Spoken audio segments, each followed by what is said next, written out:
નમઃ શિવાય. હિમાલયની ગોદમાં બરફથી ઢંકાયેલા કૈલાસ પર્વત પર સદાશિવ પોતાના દિવ્ય આસન પર વિરાજમાન હતા. ચારે બાજુ અદ્ભુત શાંતિ હતી. હિમવર્ષા ધીમે ધીમે વરસી રહી હતી.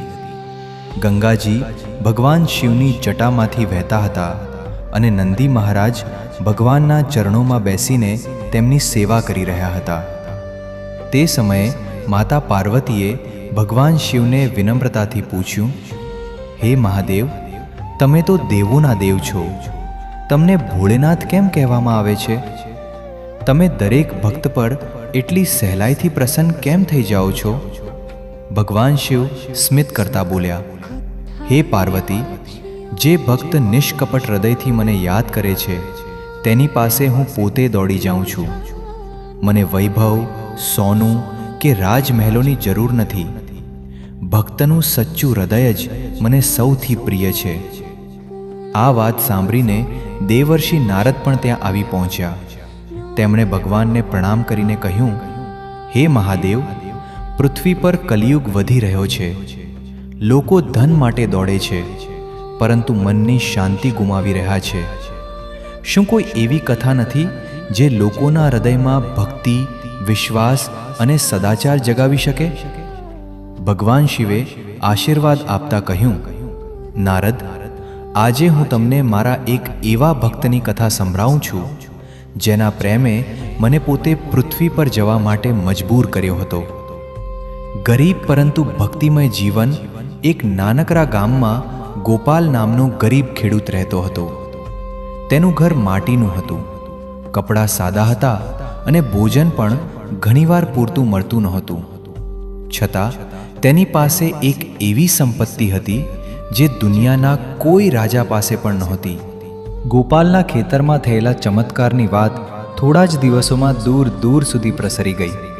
ગામના લોકો હવે તેને ગરીબ ખેડૂત તરીકે નહીં, પરંતુ ભગવાન શિવના પરમ ભક્ત તરીકે જોવા લાગ્યા. જે લોકો ક્યારેક તેની ભક્તિની મજાક ઉડાવતા હતા, તેઓ પણ હવે દર સોમવારે શિવ મંદિરમાં દીવો પ્રગટાવવા લાગ્યા. પરંતુ ભગવાન શિવ જાણતા હતા કે સાચા ભક્તની ઓળખ સુખથી નહીં, પરંતુ મુશ્કેલીના સમયમાં થાય છે. કૈલાસ પર્વત પર માતા પાર્વતીએ મહાદેવને પૂછ્યું, પ્રભુ, ગોપાલે તો પોતાની દયા, શ્રદ્ધા અને ભક્તિનો પરિચય આપી દીધો. હવે તેની વધુ પરીક્ષા કેમ? ભગવાન શિવ શાંત સ્વરે બોલ્યા, હે પાર્વતી, ભક્તિનું વૃક્ષ ત્યારે જ મજબૂત બને છે જ્યારે તે તોફાન સામે પણ અડગ રહે. આજે ગોપાલના વિશ્વાસની સૌથી મોટી કસોટી આવશે. અચાનક આવ્યું દુઃખ. એક દિવસ ગોપાલનો નાનો દીકરો ગંભીર રીતે બીમાર પડી ગયો. ગામના વૈદ્યને બોલાવવામાં આવ્યો, પરંતુ દવા કામ ન લાગી. બાળકને તાવ વધતો જ ગયો. ગોપાલની પત્નીની આંખોમાં આંસુ હતા. ગોપાલ, આપણા દીકરાને બચાવો, કંઈક કરો. ગોપાલે દીકરાના માથા પર હાથ ફેરવ્યો અને શિવલિંગ સામે દીવો પ્રગટાવીને પ્રાર્થના કરી, હે નાથ, તમે જ જીવન આપો છો અને તમે જ રક્ષા કરો છો. મને તમારી કૃપા પર સંપૂર્ણ વિશ્વાસ છે. ગામના કેટલાક લોકો ફરી બોલવા લાગ્યા, હવે ક્યાં ગયો તારો શિવ? રોજ પૂજા કરે છે, છતાં પોતાના દીકરાને બચાવી શકતો નથી. આ શબ્દો સાંભળીને પણ ગોપાલના મનમાં શંકાનો એક કણ પણ આવ્યો નહીં. તે માત્ર એટલું જ બોલ્યો, મહાદેવ જે કરે છે. રાત્રિનો અંતિમ પ્રહર હતો. આખું ગામ નિંદ્રામાં હતું. આકાશમાં પૂર્ણિમાનો ચંદ્ર તેજસ્વી પ્રકાશ ફેલાવી રહ્યો હતો. ગોપાલ હંમેશની જેમ વહેલી સવારે ઉઠ્યો, નદીમાં સ્નાન કર્યું અને બેલપત્ર લઈને શિવ મંદિર તરફ ચાલ્યો. તેના મનમાં કોઈ ઈચ્છા નહોતી, કોઈ ફરિયાદ નહોતી, માત્ર એક જ ભાવ હતો, મારા ભોળેનાથ પ્રત્યે અખંડ ભક્તિ. મંદિરમાં પહોંચીને તેણે શિવલિંગ પર ગંગાજળ ચઢાવ્યું, બેલપત્ર અર્પણ કર્યા અને આંખો બંધ કરીને એ નમઃ શિવાયનો જાપ કરવા લાગ્યો. જેમ જેમ જાપ આગળ વધતો ગયો તેમ તેમ સમગ્ર મંદિર દિવ્ય પ્રકાશથી ઝગમગી ઉઠ્યું. ઘંટો આપોઆપ વાગવા લાગ્યા. ડમરૂનો મધુર નાદ સંભળાવા લાગ્યો અને મંદિરમાં અદ્ભુત ચંદનની સુગંધ પ્રસરી ગઈ. ગોપાલે ધીમે ધીમે પોતાની આંખો ખોલી. તેની સામે જટાધારી, ત્રિનેત્રધારી, ગળામાં વાસુકી નાગ ધારણ કરનાર, જટ્ટામાંથી ગંગા વહાવનાર, મસ્તકે ચંદ્ર શોભતો અને હાથે ત્રિશૂલ ધારણ કરનાર સ્વયં ભગવાન મહાદેવ પોતાના દિવ્ય સ્વરૂપમાં પ્રગટ થયા હતા. ગોપાલના શરીરમાં રોમાંચ છવાઈ ગયો. તેની આંખોમાંથી આનંદના આંસુ વહેવા લાગ્યા. તે દોડી જઈ ભગવાનના ચરણોમાં પડી ગયો. હે ભોલેનાથ, આજે મારું જીવન ધન્ય થઈ ગયું. હવે મને બીજું કંઈ જ નથી જોઈએ. ભગવાન શિવે પ્રેમથી તેને ઊભો કર્યો અને કહ્યું, હે ગોપાલ, તારી ભક્તિએ મને પ્રસન્ન કરી દીધો છે. તું ક્યારેય ધનની માંગ કરી નથી, ક્યારેય સુખની માંગ કરી નથી. તું માત્ર ભક્તિ માંગતો રહ્યો અને આવી નિષ્કામ ભક્તિ મને સૌથી વધુ પ્રિય છે. દરેક પરીક્ષાનું નમઃ શિવાય. હિમાલયની ગોદમાં બરફથી ઢંકાયેલા કૈલાસ પર્વત પર સદાશિવ પોતાના દિવ્ય આસન પર વિરાજમાન હતા. ચારે બાજુ અદ્ભુત શાંતિ હતી. હિમવર્ષા ધીમે ધીમે વરસી રહી હતી. ગંગાજી ભગવાન શિવની જટામાંથી વહેતા હતા અને નંદી મહારાજ ભગવાનના ચરણોમાં બેસીને તેમની સેવા કરી રહ્યા હતા. તે સમયે માતા પાર્વતીએ ભગવાન શિવને વિનમ્રતાથી પૂછ્યું, હે મહાદેવ, તમે તો દેવોના દેવ છો, તમને ભોળેનાથ કેમ કહેવામાં આવે છે? તમે દરેક ભક્ત પર એટલી સહેલાઈથી પ્રસન્ન કેમ થઈ જાઓ છો? ભગવાન શિવ સ્મિત કરતા બોલ્યા, હે પાર્વતી, જે ભક્ત નિષ્કપટ હૃદયથી મને યાદ કરે છે તેની પાસે હું પોતે દોડી જાઉં છું. મને વૈભવ, સોનું કે રાજમહેલોની જરૂર નથી. ભક્તનું સચ્ચું હૃદય જ મને સૌથી પ્રિય છે. આ વાત સાંભળીને દેવર્ષિ નારદ પણ ત્યાં આવી પહોંચ્યા. તેમણે ભગવાનને પ્રણામ કરીને કહ્યું, હે મહાદેવ, પૃથ્વી પર કલિયુગ વધી રહ્યો છે. લોકો ધન માટે દોડે છે, પરંતુ મનની શાંતિ ગુમાવી રહ્યા છે. શું કોઈ એવી કથા નથી જે લોકોના હૃદયમાં ભક્તિ, વિશ્વાસ અને સદાચાર જગાવી શકે? ભગવાન શિવે આશીર્વાદ આપતા કહ્યું, નારદ, આજે હું તમને મારા એક એવા ભક્તની કથા સંભળાવું છું જેના પ્રેમે મને પોતે પૃથ્વી પર જવા માટે મજબૂર કર્યો હતો.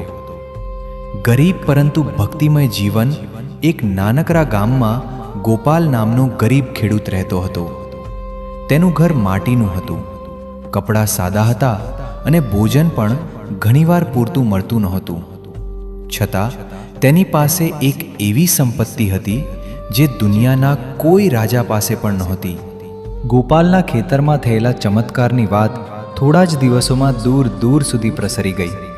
ગામના લોકો હવે તેને ગરીબ ખેડૂત તરીકે નહીં, પરંતુ ભગવાન શિવના પરમ ભક્ત તરીકે જોવા લાગ્યા. જે લોકો ક્યારેક તેની ભક્તિની મજાક ઉડાવતા હતા, તેઓ પણ હવે દર સોમવારે શિવ મંદિરમાં દીવો પ્રગટાવવા લાગ્યા. પરંતુ ભગવાન શિવ જાણતા હતા કે સાચા ભક્તની ઓળખ સુખથી નહીં, પરંતુ મુશ્કેલીના સમયમાં થાય છે. કૈલાસ પર્વત પર માતા પાર્વતીએ મહાદેવને પૂછ્યું, પ્રભુ, ગોપાલે તો પોતાની દયા, શ્રદ્ધા અને ભક્તિનો પરિચય આપી દીધો. હવે તેની વધુ પરીક્ષા કેમ? ભગવાન શિવ શાંત સ્વરે બોલ્યા, હે પાર્વતી, ભક્તિનું વૃક્ષ ત્યારે જ મજબૂત બને છે જ્યારે તે તોફાન સામે પણ અડગ રહે. આજે ગોપાલના વિશ્વાસની સૌથી મોટી કસોટી આવશે. અચાનક આવ્યું દુઃખ. એક દિવસ ગોપાલનો નાનો દીકરો ગંભીર રીતે બીમાર પડી ગયો. ગામના વૈદ્યને બોલાવવામાં આવ્યો, પરંતુ દવા કામ ન લાગી. બાળકને તાવ વધતો જ ગયો. ગોપાલની પત્નીની આંખોમાં આંસુ હતા. ગોપાલ, આપણા દીકરાને બચાવો, કંઈક કરો. ગોપાલે દીકરાના માથા પર હાથ ફેરવ્યો અને શિવલિંગ સામે દીવો પ્રગટાવીને પ્રાર્થના કરી, હે નાથ, તમે જ જીવન આપો છો અને તમે જ રક્ષા કરો છો. મને તમારી કૃપા પર સંપૂર્ણ વિશ્વાસ છે. ગામના કેટલાક લોકો ફરી બોલવા લાગ્યા, હવે ક્યાં ગયો તારો શિવ? રોજ પૂજા કરે છે, છતાં પોતાના દીકરાને બચાવી શકતો નથી. આ શબ્દો સાંભળીને પણ ગોપાલના મનમાં શંકાનો એક કણ પણ આવ્યો નહીં. તે માત્ર એટલું જ બોલ્યો, મહાદેવ જે કરે છે. રાત્રિનો અંતિમ પ્રહર હતો. આખું ગામ નિંદ્રામાં હતું. આકાશમાં પૂર્ણિમાનો ચંદ્ર તેજસ્વી પ્રકાશ ફેલાવી રહ્યો હતો. ગોપાલ હંમેશની જેમ વહેલી સવારે ઉઠ્યો, નદીમાં સ્નાન કર્યું અને બેલપત્ર લઈને શિવ મંદિર તરફ ચાલ્યો. તેના મનમાં કોઈ ઈચ્છા નહોતી, કોઈ ફરિયાદ નહોતી, માત્ર એક જ ભાવ હતો, મારા ભોળેનાથ પ્રત્યે અખંડ ભક્તિ. મંદિરમાં પહોંચીને તેણે શિવલિંગ પર ગંગાજળ ચઢાવ્યું, બેલપત્ર અર્પણ કર્યા અને આંખો બંધ કરીને એ નમઃ શિવાયનો જાપ કરવા લાગ્યો. જેમ જેમ જાપ આગળ વધતો ગયો તેમ તેમ સમગ્ર મંદિર દિવ્ય પ્રકાશથી ઝગમગી ઉઠ્યું. ઘંટો આપોઆપ વાગવા લાગ્યા, ડમરૂનો મધુર નાદ સંભળાવા લાગ્યો અને મંદિરમાં અદ્ભુત ચંદનની સુગંધ પ્રસરી ગઈ. ગોપાલે ધીમે ધીમે પોતાની આંખો ખોલી. તેની સામે જટાધારી, ત્રિનેત્રધારી, ગળામાં વાસુકી નાગ ધારણ કરનાર, જટ્ટામાંથી ગંગા વહાવનાર, મસ્તકે ચંદ્ર શોભતો અને હાથે ત્રિશૂલ ધારણ કરનાર સ્વયં ભગવાન મહાદેવ પોતાના દિવ્ય સ્વરૂપમાં પ્રગટ થયા હતા. ગોપાલના શરીરમાં રોમાંચ છવાઈ ગયો. તેની આંખોમાંથી આનંદના આંસુ વહેવા લાગ્યા. તે દોડી જઈ ભગવાનના ચરણોમાં પડી ગયો. હે ભોલેનાથ, આજે મારું જીવન ધન્ય થઈ ગયું. હવે મને બીજું કંઈ જ નથી જોઈએ. ભગવાન શિવે પ્રેમથી તેને ઊભો કર્યો અને કહ્યું, હે ગોપાલ, તારી ભક્તિએ મને પ્રસન્ન કરી દીધો છે. તું ક્યારેય ધનની માંગ કરી નથી, ક્યારેય સુખની માંગ કરી નથી.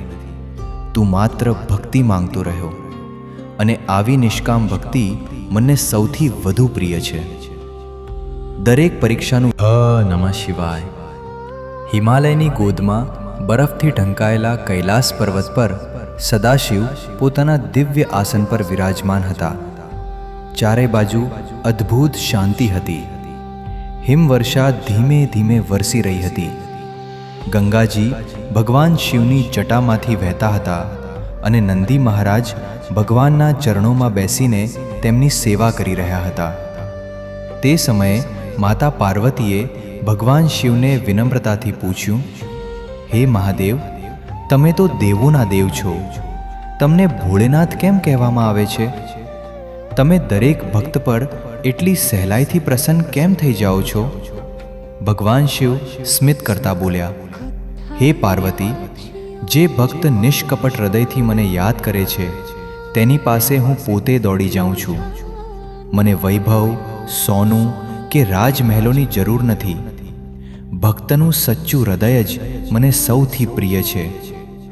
આ વાત સાંભળીને દેવર્ષિ નારદ પણ ત્યાં આવી પહોંચ્યા. તેમણે ભગવાનને પ્રણામ કરીને કહ્યું, હે મહાદેવ, પૃથ્વી પર કલિયુગ વધી રહ્યો છે. લોકો ધન માટે દોડે છે, પરંતુ મનની શાંતિ ગુમાવી રહ્યા છે. શું કોઈ એવી કથા નથી જે લોકોના હૃદયમાં ભક્તિ, વિશ્વાસ અને સદાચાર જગાવી શકે? ભગવાન શિવે આશીર્વાદ આપતા કહ્યું, નારદ, આજે હું તમને મારા એક એવા ભક્તની કથા સંભળાવું છું જેના પ્રેમે મને પોતે પૃથ્વી પર જવા માટે મજબૂર કર્યો હતો. ગરીબ પરંતુ ભક્તિમય જીવન એક નાનકડા ગામમાં ગોપાલ નામનો ગરીબ ખેડૂત રહેતો હતો. તેનું ઘર માટીનું હતું, કપડાં સાદા હતા અને ભોજન પણ ઘણીવાર પૂરતું મળતું નહોતું. છતાં તેની પાસે એક એવી સંપત્તિ હતી જે દુનિયાના કોઈ રાજા પાસે પણ નહોતી. ગોપાલના ખેતરમાં થયેલા ચમત્કારની વાત થોડા જ દિવસોમાં દૂર દૂર સુધી પ્રસરી ગઈ. ગામના લોકો હવે તેને ગરીબ ખેડૂત તરીકે નહીં, પરંતુ ભગવાન શિવના પરમ ભક્ત તરીકે જોવા લાગ્યા. જે લોકો ક્યારેક તેની ભક્તિની મજાક ઉડાવતા હતા, તેઓ પણ હવે દર સોમવારે શિવ મંદિરમાં દીવો પ્રગટાવવા લાગ્યા. પરંતુ ભગવાન શિવ જાણતા હતા કે સાચા ભક્તની ઓળખ સુખથી નહીં, પરંતુ મુશ્કેલીના સમયમાં થાય છે. કૈલાસ પર્વત પર માતા પાર્વતીએ મહાદેવને પૂછ્યું, પ્રભુ, ગોપાલે તો પોતાની દયા, શ્રદ્ધા અને ભક્તિનો પરિચય આપી દીધો. હવે તેની વધુ પરીક્ષા કેમ? ભગવાન શિવ શાંત સ્વરે બોલ્યા, હે પાર્વતી, ભક્તિનું વૃક્ષ ત્યારે જ મજબૂત બને છે જ્યારે તે તોફાન સામે પણ અડગ રહે. આજે ગોપાલના વિશ્વાસની સૌથી મોટી કસોટી આવશે. અચાનક આવ્યું દુઃખ. એક દિવસ ગોપાલનો નાનો દીકરો ગંભીર રીતે બીમાર પડી ગયો. ગામના વૈદ્યને બોલાવવામાં આવ્યો, પરંતુ દવા કામ ન લાગી. બાળકને તાવ વધતો જ ગયો. ગોપાલની પત્નીની આંખોમાં આંસુ હતા. ગોપાલ, આપણા દીકરાને બચાવો, કંઈક કરો. ગોપાલે દીકરાના માથા પર હાથ ફેરવ્યો અને શિવલિંગ સામે દીવો પ્રગટાવીને પ્રાર્થના કરી, હે નાથ, તમે જ જીવન આપો છો અને તમે જ રક્ષા કરો છો. મને તમારી કૃપા પર સંપૂર્ણ વિશ્વાસ છે. ગામના કેટલાક લોકો ફરી બોલવા લાગ્યા, હવે ક્યાં ગયો તારો શિવ? રોજ પૂજા કરે છે, છતાં પોતાના દીકરાને બચાવી શકતો નથી. આ શબ્દો સાંભળીને પણ ગોપાલના મનમાં શંકાનો એક કણ પણ આવ્યો નહીં. તે માત્ર એટલું જ બોલ્યો, મહાદેવ જે કરે છે. રાત્રિનો અંતિમ પ્રહર હતો. આખું ગામ નિંદ્રામાં હતું. આકાશમાં પૂર્ણિમાનો ચંદ્ર તેજસ્વી પ્રકાશ ફેલાવી રહ્યો હતો. ગોપાલ હંમેશની જેમ વહેલી સવારે ઉઠ્યો, નદીમાં સ્નાન કર્યું અને બેલપત્ર લઈને શિવ મંદિર તરફ ચાલ્યો. તેના મનમાં કોઈ ઈચ્છા નહોતી, કોઈ ફરિયાદ નહોતી, માત્ર એક જ ભાવ હતો, મારા ભોળેનાથ પ્રત્યે અખંડ ભક્તિ. મંદિરમાં પહોંચીને તેણે શિવલિંગ પર ગંગાજળ ચઢાવ્યું, બેલપત્ર અર્પણ કર્યા અને આંખો બંધ કરીને એ નમઃ શિવાયનો જાપ કરવા લાગ્યો. જેમ જેમ જાપ આગળ વધતો ગયો તેમ તેમ સમગ્ર મંદિર દિવ્ય પ્રકાશથી ઝગમગી ઉઠ્યું. ઘંટો આપોઆપ વાગવા લાગ્યા, ડમરૂનો મધુર નાદ સંભળાવા લાગ્યો અને મંદિરમાં અદ્ભુત ચંદનની સુગંધ પ્રસરી ગઈ. ગોપાલે ધીમે ધીમે પોતાની આંખો ખોલી. તેની સામે જટાધારી, ત્રિનેત્રધારી, ગળામાં વાસુકી નાગ ધારણ કરનાર, જટ્ટામાંથી ગંગા વહાવનાર, મસ્તકે ચંદ્ર શોભતો અને હાથે ત્રિશૂલ ધારણ કરનાર સ્વયં ભગવાન મહાદેવ પોતાના દિવ્ય સ્વરૂપમાં પ્રગટ થયા હતા. ગોપાલના શરીરમાં રોમાંચ છવાઈ ગયો. તેની આંખોમાંથી આનંદના આંસુ વહેવા લાગ્યા. તે દોડી જઈ ભગવાનના ચરણોમાં પડી ગયો. હે ભોલેનાથ, આજે મારું જીવન ધન્ય થઈ ગયું. હવે મને બીજું કંઈ જ નથી જોઈએ. ભગવાન શિવે પ્રેમથી તેને ઊભો કર્યો અને કહ્યું, હે ગોપાલ, તારી ભક્તિએ મને પ્રસન્ન કરી દીધો છે. તું ક્યારેય ધનની માંગ કરી નથી, ક્યારેય સુખની માંગ કરી નથી. તું માત્ર ભક્તિ માંગતો રહ્યો અને આવી નિષ્કામ ભક્તિ મને સૌથી વધુ પ્રિય છે. દરેક પરીક્ષાનું નમઃ શિવાય. હિમાલયની ગોદમાં બરફથી ઢંકાયેલા કૈલાસ પર્વત પર સદાશિવ પોતાના દિવ્ય આસન પર વિરાજમાન હતા. ચારે બાજુ અદ્ભુત શાંતિ હતી. હિમવર્ષા ધીમે ધીમે વરસી રહી હતી. ગંગાજી ભગવાન શિવની જટામાંથી વહેતા હતા અને નંદી મહારાજ ભગવાનના ચરણોમાં બેસીને તેમની સેવા કરી રહ્યા હતા. તે સમયે માતા પાર્વતીએ ભગવાન શિવને વિનમ્રતાથી પૂછ્યું, હે મહાદેવ, તમે તો દેવોના દેવ છો, તમને ભોળેનાથ કેમ કહેવામાં આવે છે?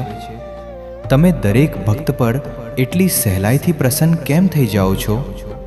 ભગવાન શિવ સ્મિત કરતા બોલ્યા, હે પાર્વતી, જે ભક્ત નિષ્કપટ હૃદયથી મને યાદ કરે છે તેની પાસે હું પોતે દોડી જાઉં છું. મને વૈભવ, સોનું કે રાજમહેલોની જરૂર નથી. ભક્તનું સચ્ચું હૃદય જ મને સૌથી પ્રિય છે. આ વાત સાંભળીને દેવર્ષિ નારદ પણ ત્યાં આવી પહોંચ્યા. તેમણે ભગવાનને પ્રણામ કરીને કહ્યું, હે મહાદેવ, પૃથ્વી પર કલિયુગ વધી રહ્યો છે. લોકો ધન માટે દોડે છે, પરંતુ મનની શાંતિ ગુમાવી રહ્યા છે. શું કોઈ એવી કથા નથી જે લોકોના હૃદયમાં ભક્તિ, વિશ્વાસ અને સદાચાર જગાવી શકે?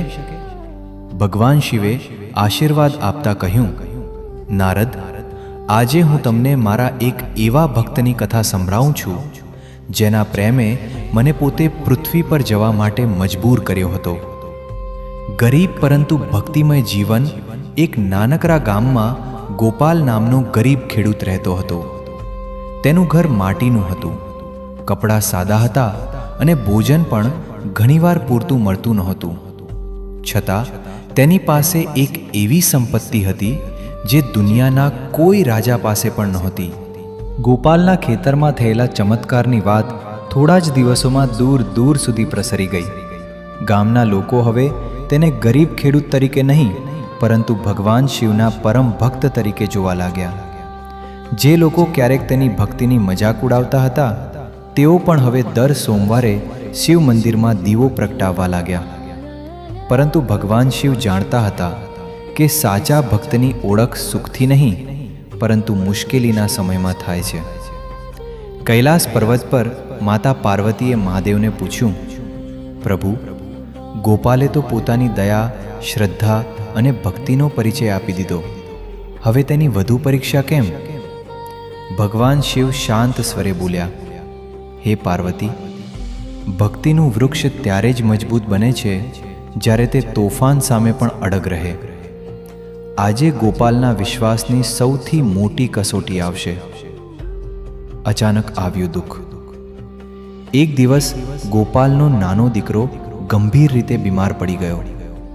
ગામના વૈદ્યને બોલાવવામાં આવ્યો, પરંતુ દવા કામ ન લાગી. બાળકને તાવ વધતો જ ગયો. ગોપાલની પત્નીની આંખોમાં આંસુ હતા. ગોપાલ, આપણા દીકરાને બચાવો, કંઈક કરો. ગોપાલે દીકરાના માથા પર હાથ ફેરવ્યો અને શિવલિંગ સામે દીવો પ્રગટાવીને પ્રાર્થના કરી, હે નાથ, તમે જ જીવન આપો છો અને તમે જ રક્ષા કરો છો. મને તમારી કૃપા પર સંપૂર્ણ વિશ્વાસ છે. ગામના કેટલાક લોકો ફરી બોલવા લાગ્યા, હવે ક્યાં ગયો તારો શિવ? રોજ પૂજા કરે છે, છતાં પોતાના દીકરાને બચાવી શકતો નથી. આ શબ્દો સાંભળીને પણ ગોપાલના મનમાં શંકાનો એક કણ પણ આવ્યો નહીં. તે માત્ર એટલું જ બોલ્યો, મહાદેવ જે કરે છે. રાત્રિનો અંતિમ પ્રહર હતો. આખું ગામ નિંદ્રામાં હતું. આકાશમાં પૂર્ણિમાનો ચંદ્ર તેજસ્વી પ્રકાશ ફેલાવી રહ્યો હતો. ગોપાલ હંમેશની જેમ વહેલી સવારે ઉઠ્યો, નદીમાં સ્નાન કર્યું અને બેલપત્ર લઈને શિવ મંદિર તરફ ચાલ્યો. તેના મનમાં કોઈ ઈચ્છા નહોતી, કોઈ ફરિયાદ નહોતી, માત્ર એક જ ભાવ હતો, મારા ભોળેનાથ પ્રત્યે અખંડ ભક્તિ. મંદિરમાં પહોંચીને તેણે શિવલિંગ પર ગંગાજળ ચઢાવ્યું, બેલપત્ર અર્પણ કર્યા અને આંખો બંધ કરીને એ નમઃ શિવાયનો જાપ કરવા લાગ્યો. જેમ જેમ જાપ આગળ વધતો ગયો, તેમ તેમ સમગ્ર મંદિર દિવ્ય પ્રકાશથી ઝગમગી ઉઠ્યું.